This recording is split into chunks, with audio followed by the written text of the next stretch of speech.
Saludos a todos detrás de la cámara y bienvenidos otra vez a este rinconcito donde usted y yo hablamos de todo un poco y de cualquier cosa, pero particularmente de temas de seguridad mundial. Comencemos. En el día de hoy comenzaremos con una noticia relacionada al posible conflicto bélico en el Caribe entre Venezuela y Guyana, donde Reuters informó el 1 de diciembre que los jueces de la Corte Mundial de Justicia ordenaron a Venezuela a abstenerse de tomar cualquier acción que altere la situación sobre el terreno de un territorio potencialmente rico en petróleo y que es objeto de una disputa fronteriza con Guyana que controla la zona en estos momentos. No obstante, el tribunal no le prohibió expresamente a Venezuela llevar a cabo un referendo el día de mañana 3 de diciembre, que como sabemos, Venezuela está utilizando este referendo como un acto para anexar y oficializar que el Esequibo le pertenece a Venezuela. De la decisión tomada por la Corte de Justicia Internacional podemos interpretar que la Corte solicita que el asunto se resuelva en una corte y no por medio de mecanismos que puedan ser una ocupación forzosa del Esequibo. Por otro lado, en Venezuela, lo que se anunció, lo que se le dijo al pueblo, fue que Venezuela fue exitosa en la Corte Internacional de Justicia, como si hubiese obtenido la autorización para anexar el Esequibo. En el día de mañana, las 5 preguntas que alegadamente van a estar en este referendo son las siguientes, que se contestan con un sí o con un no. Y estas son las preguntas. Si el pueblo está de acuerdo con el laudo de París del año 1899. Si el pueblo aprueba el Acuerdo de Ginebra del año 1966. Si el pueblo está de acuerdo con la jurisdicción de la Corte Internacional de Justicia. Si el pueblo está de acuerdo en oponerse que Guyana reclame derechos sobre el mar que queda en la zona del Esequibo, que es naturalmente donde están los yacimientos de petróleo. Y por último, si el pueblo está de acuerdo que los ciudadanos de Guyana que viven en estos momentos en el Esequibo sean nacionalizados como ciudadanos de Venezuela. En esta última pregunta, naturalmente, se implica que el Esequibo sería oficialmente suelo venezolano. O sea, que los ciudadanos de Guyana que viven en el Esequibo se van a convertir en venezolanos. Y por ende, su lealtad tiene que ser hacia Venezuela. Esta es una técnica que utilizó Putin en Ucrania, naturalizando a los ucranianos para entonces poder acusarlos de traición en el caso que no respalden la operación militar especial de Putin en Ucrania. Tenemos que añadir a lo anterior que aparentemente Brasil espera que se materialice un conflicto bélico entre Guyana y Venezuela, debido a que ha movilizado a sus tropas a la frontera entre Brasil y esos países, naturalmente para estar preparado para cualquier eventualidad. Moviéndonos ahora a Israel. En el conflicto de la Franja de Gaza, continúan las negociaciones para dejar en libertad a rehenes que continúan bajo el control de Hamas. Pese a que en el día de ayer comenzaron las acciones bélicas por ambas partes, donde cada uno tiene su versión de que fue el otro lado el que violó la tregua y comenzó los ataques. Por un lado, Israel alega que Hamas no cumplió con su acuerdo de dejar en libertad los rehenes como se había acordado, donde Hamas quería que se entregaran rehenes muertos como si fuesen rehenes liberados y acusó de sus muertes a los bombardeos de Israel. Y además, Israel reclama que Hamas comenzó a lanzar proyectiles a diferentes partes de territorio de Israel, aunque hasta ahora no hemos visto un informe de daños causados por esos ataques, o si hubieron fallecidos, heridos por estos misiles de Hamas, o si el sistema de defensa aérea pudo destruir este ataque de Hamas. Hay que hacer la aseveración de que aunque Hamas culpa a Israel por el cese de la tregua, Hamas se hizo responsable y admitió que el ataque en las cercanías de la estación de autobuses, donde hubieron más de una docena de heridos y un muerto, fue una operación de ellos. En la noticia de último momento en el día de ayer, les indiqué que la Fuerza Aérea de Israel había ejecutado ataques dentro de la Franja de Gaza, de que se reportaron intercambios de disparos en la parte norte de la ciudad de Gaza, y que tanques comenzaron a disparar en áreas que están catalogadas como campamentos de refugiados. Tenemos que entender que los campamentos de refugiados en el estrecho de Gaza no son lo que nosotros consideramos que es un campamento de refugiados, que es un espacio abierto lleno de casetas donde la gente busca refugio o busca un santuario. Estos campamentos de refugiados son nombres que vienen desde el año 1948, donde esas zonas hoy día son áreas edificadas con estructuras residenciales y estructuras comerciales. Según las Fuerzas Armadas de Israel, todavía quedan 136 rehenes para dejar en libertad, que incluyen 17 mujeres y niños. De los niños que mencioné ayer, que fueron torturados quemando sus piernas con el escape de motoras, la información adicional es que Hamas los mantenía drogados para mantenerlos bajo control. Por otro lado, las mujeres y los niños, los jóvenes, que han sido liberados por parte de Israel acusados de cometer diferentes actos violentos contra ciudadanos de Israel, alegadamente informaron que fueron víctimas de actos de violación y actos de tortura. En los ataques del día de ayer, según los vocales controlados por Hamas, fallecieron 178 personas y más de 500 personas resultaron heridas. También los vocales de Hamas dicen que han muerto más de 15,000 civiles en esta operación militar. Recordemos que estos números provienen de Hamas y no han sido verificados por una agencia neutral, porque hasta la Cruz Roja en la Franja de Gaza está controlada por Hamas. Y por eso es que tiene un nombre diferente. Y ellos incluyen a los combatientes de Hamas como los civiles inocentes, víctimas de Israel. Un artículo indica que Hamas reclama que ha lanzado sobre 5,000 cohetes hacia Israel, donde por otro lado Israel dice que han sido más o menos 2,200. Aparentemente Israel está próximo a terminar sus metas militares en el norte de la Franja de Gaza, anunciando que se está preparando para comenzar su campaña militar en la zona sur de la Franja de Gaza. En este conflicto bélico no nos podemos olvidar de que una de las partes, en este caso Hamas, como parte de su juramento, de su carta existencial, se compromete a una guerra perpetua con Israel, hasta que cada israelita y cada judío esté muerto o se haya ido del país que ellos llaman Palestina. Así que, aunque se pueden negociar treguas, no se puede negociar una paz.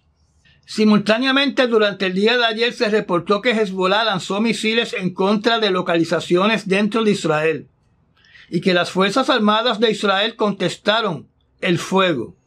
Además, el líder de las fuerzas militares de los hutíes en Yemen, hablando como si fuera el jefe de Estado, indicó que van a volver a atacar suelo de Israel y que van a continuar con su operación en contra de todo navío que tenga alguna conexión, alguna relación con Israel, que se atreva a navegar hacia o fuera del Mar Rojo. No está claro si además de abordar los navíos, si eso incluye atacar con misiles o con otro tipo de armamento estos navíos. Por otro lado, el gobierno de Somalia se comprometió a aumentar sus patrullajes en el Golfo de Adén para evitar la piratería por parte de los piratas somalíes. Aparentemente no van a intervenir con las operaciones de abordaje y los ataques de los hutíes. En el mapa que ven en estos momentos en la pantalla, se nota la marca o el lugar donde la Franja de Gaza ha sido dividida en dos, donde ahora existe Gaza del Norte y Gaza del Sur. Esta área, en el medio de estas dos zonas, están bajo completo control del ejército de Israel. Según un portavoz de las Fuerzas Armadas de Israel, el gobierno de Israel se está comunicando con los ciudadanos de la Franja de Gaza para informarles a qué zonas pueden ir para no ser blancos de los ataques por parte de Israel.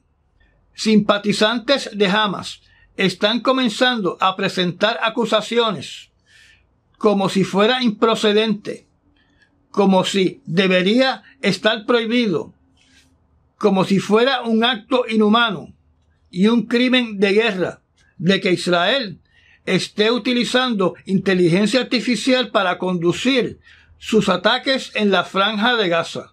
Según el medio noticioso Al Jazeera, localizado en Qatar, las Fuerzas Armadas de Israel impactaron 400 blancos en la Franja de Gaza, incluyendo zonas en el sur, en el área conocida como Khan Younis, donde hay miles de palestinos que abandonaron la ciudad de Gaza.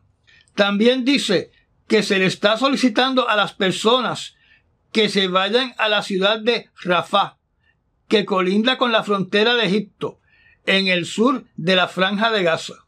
Por su parte, Israel indica que solamente está atacando localizaciones donde se disparan cohetes contra Israel. La cantidad de 400 ataques diarios es igual a la cantidad de ataques que hacía Israel antes de esta tregua.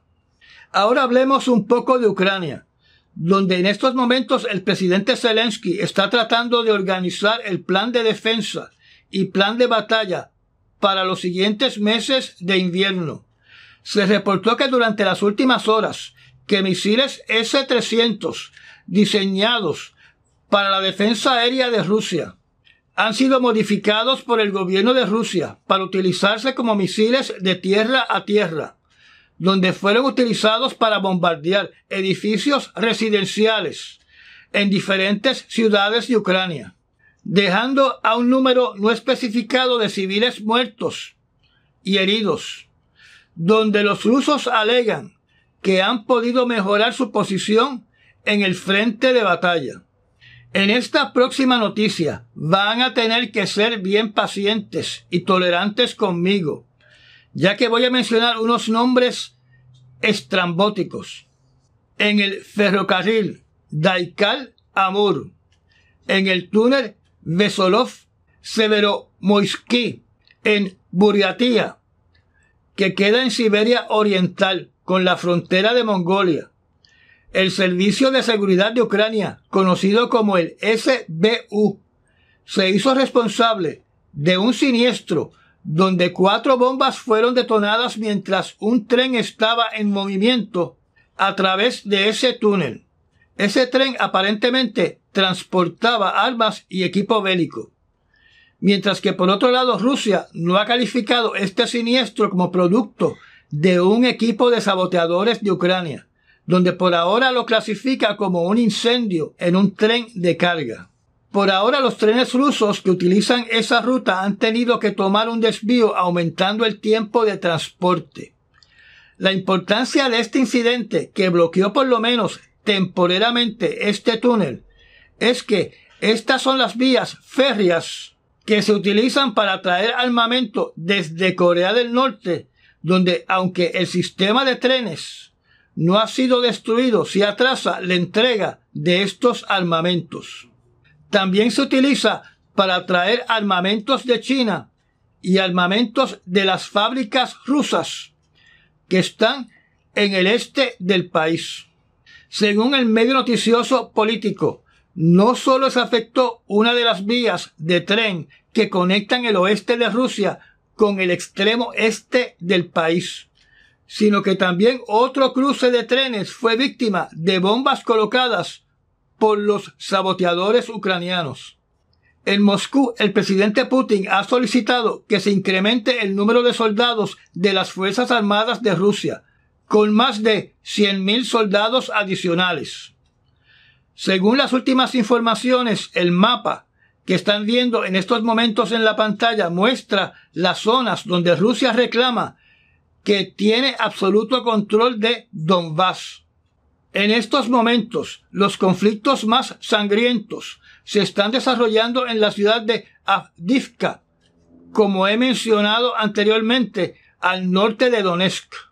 El secretario general de la OTAN ha dicho que según la información que tiene en su poder, los rusos han perdido más de 300.000 combatientes en esta operación militar especial de Putin, donde en estos momentos Putin está repartiendo dinero a las viudas de los soldados fallecidos en Ucrania para calmar posibles protestas por parte de estas viudas.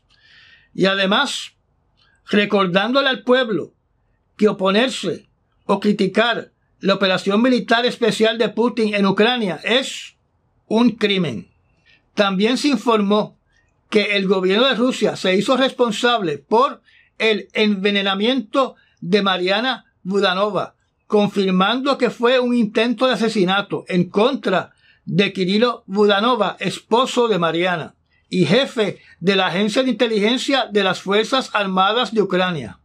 En la mañana de hoy, sábado 2 de diciembre, la agencia de noticias DW de Alemania informó que la destrucción de líneas de transmisión eléctrica destruidas por los bombardeos de Rusia en su campaña de dejar a los ucranianos sin electricidad dejaron a la planta de Zaporizhia sin energía, donde se alega que el complejo nuclear estuvo al borde de un accidente nuclear durante la noche de ayer, ya que el apagón fue total.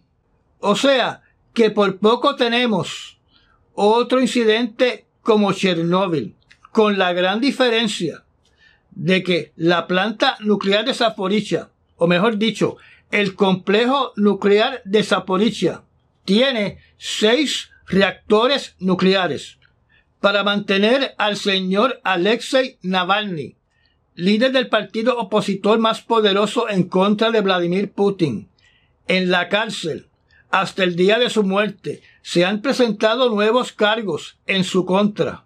Actualmente Navalny, de 47 años de edad, cumple una pena de 30 años, donde sería liberado a los 77 años de edad.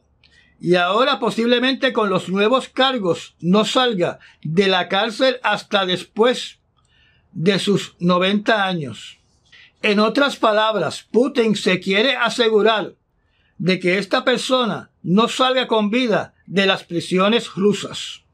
Como les mencioné en el programa de ayer en la noche, La Otra Realidad con Andrew Álvarez, la organización conocida como CEDEAO o ECOWAS continúa dando señales de debilitamiento, ya que hubo un conflicto en el país de la costa oeste de África llamado Guinea-Bissau, que es un país de solo 2 millones de habitantes, donde mientras su presidente, el señor Embalo, se encontraba en la cumbre climática en Dubái, la Guardia Nacional, que se reporta al Parlamento del país, controlado por el partido opositor del presidente, irrumpió en los cuarteles del Palacio Presidencial, liberando al ministro de Finanzas y al tesorero del país, que estaban arrestados por malversación de fondos por $6 billones, que se tomaron sin ninguna autorización. En ese momento se pensó que el partido contrario al presidente estaba haciendo otro golpe de Estado, ya que hubo un intento en el año 2022. las Fuerzas Armadas del país que se reportan al presidente pudieron tomar control otra vez del palacio y del país.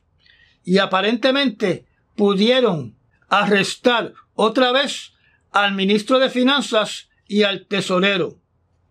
Pero en este incidente, más de 6 personas resultaron muertas. Y no se ha dicho cuántos heridos. Como el presidente está fuera del país, todavía no se sabe qué va a pasar cuando regrese a su patria. La organización conocida como CEDEAO se compone de 15 países que están entre la costa este de África, desde Eritrea hasta la costa oeste de África, que está este pequeño país llamado Guinea-Bisáu. Desde el final de la pandemia, o sea, en el año 2021, se han suscitado golpes de Estado en Sudán, en Mali, en Burkina Faso, en Níger, y durante los primeros días de esta semana, militares trataron de tomar el control de la armería en un puesto militar de Sierra Leona, en un acto que se asocia a un intento de un golpe de Estado. Aunque este país no es parte de la organización CEDEAO, en el país de Gabón, que queda al sur de Nigeria, su presidente disolvió el parlamento y destituyó al primer ministro, que para mí eso también constituye un golpe de Estado. Así que estamos hablando de que esta organización ha perdido prácticamente una tercera parte de sus miembros en golpes de Estado. En otras noticias que no tienen nada que ver con guerras, en el día de ayer, el periódico El Excelsior de México en Centroamérica, donde la tormenta solar que azota el planeta en estos momentos no va a causar ningún efecto, donde este periódico se atreve a publicar un artículo titulado ¿Cómo prepararse ante una tormenta solar? Para decir sandeces como estar atento a los comunicados oficiales de la NOAA, tener una despensa llena de alimentos no perecederos, tener dinero en efectivo guardado en el hogar y asegurarse que el automóvil está funcionando y que el tanque está lleno de gasolina. ¿Qué barbaridad es esta de estar esparciendo miedo a la población por esta tormenta geomagnética que lo único que han dicho hasta ahora para los turistas de las auroras es que se van a observar esplendorosas auroras sobre el país de Canadá y en los estados del norte de los Estados Unidos y además en aquellos países que están cercanos al Polo Sur. Me sorprende la irresponsabilidad de algunos medios creando miedo donde no existe. Están viendo en estos momentos una fotografía de la aurora borealis captada en el estado de Wisconsin, en los Estados Unidos. Y la próxima imagen es una fotografía de la aurora australis, tomada desde Nueva Zelanda en dirección hacia el Polo Sur. Recuerden lo siguiente, a los medios les fascina esparcir el miedo con los asteroides y con las tormentas solares. En el caso de las tormentas solares, estos son eventos que podemos clasificar como comunes, donde en el año 2022 se registraron mucho más de 50 tormentas geomagnéticas. Durante todo el año, donde estamos hablando de que todas las semanas se suscita uno de estos fenómenos. Estos fenómenos son tan frecuentes que solamente se mantienen estadísticas de cuáles fueron las 50 tormentas geomagnéticas más potentes durante un año en específico. Habría que esperar a ver si la tormenta geomagnética que azotó la Tierra durante este fin de semana cualifica para estar en la lista de las 50 tormentas geomagnéticas más severas del año 2023. Por ahora les puedo decir que las tormentas geomagnéticas más severas durante el año 2023 ocurrieron el 23 de abril, el 24 de marzo y el 24 de abril, siendo la más severa la del 23 de abril, donde usted ni se enteró, y mucho menos en México. Y estas fueron las noticias escogidas para las últimas 48 horas. Recuerda recomendar este canal y de compartir estos videos. Hágase miembro del canal y apriete la campanita para enterarse de cuando publico un nuevo video. Ayude a que este proyecto siga creciendo. Mil gracias a los que se han convertido en patrocinadores de este canal mediante los Super Thanks o haciéndose miembro de nuestra zona privada. Y nos vemos en el próximo análisis noticioso. Hasta mañana.